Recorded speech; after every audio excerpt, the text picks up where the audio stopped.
ಶ್ರೀಮಂತ Edgar Allen ಪೋ ಅವರನ್ನು ಅವರ ಚಿಕ್ಕಪ್ಪ ಬೆಳೆಸಿದರು. ಎಡ್ಗರ್ ಬಹಳ ಬುದ್ಧಿವಂತರಾಗಿದ್ದರು. ಅದಕ್ಕೆ ತಕ್ಕಂತೆ ಅವನು ಒಳ್ಳೆಯ ವಿದ್ಯಾಭ್ಯಾಸವನ್ನು ಹೊಂದಿದನು. ಕಾಲಕ್ರಮೇಣ ಅವರ ಪತ್ನಿ ಕ್ಯಾನ್ಸರ್ನಿಂದ ನಿಧನರಾದರು.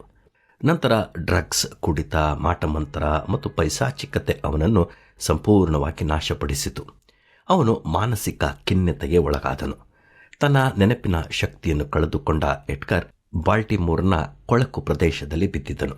ಹೀಗೆ 4 ದಿನದ ಸತತ ಹೋರಾಟದ ನಂತರ ಅವನು ಮರಣ ಹೊಂದಿದನು.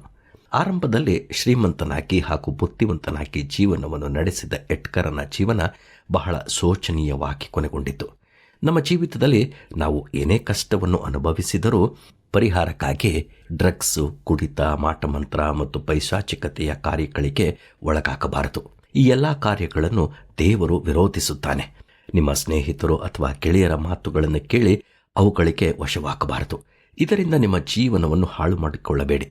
ನಮ್ಮನ್ನು ಸೃಷ್ಟಿಸಿದ ದೇವರು ನಮ್ಮನ್ನು ಪ್ರೀತಿಸುತ್ತಾನೆ ಮತ್ತು ತಕ್ಕ ಸಮಯದಲ್ಲಿ ನಮಗಾಗಿ ಎಲ್ಲವನ್ನು ಮಾಡುತ್ತಾನೆ. ನಮ್ಮ ಜೀವಿತದಲ್ಲಿ ದೇವರು ತನ್ನದೇ ಆದ ಯೋಜನೆಯನ್ನು ಹೊಂದಿರುತ್ತಾನೆ. ಆದುದರಿಂದ ಆತನನ್ನು ನಂಬಿ ಆತನಿಗೆ ಪ್ರಿಯರಾಗುವ ರೀತಿಯಲ್ಲಿ ಜೀವನವನ್ನು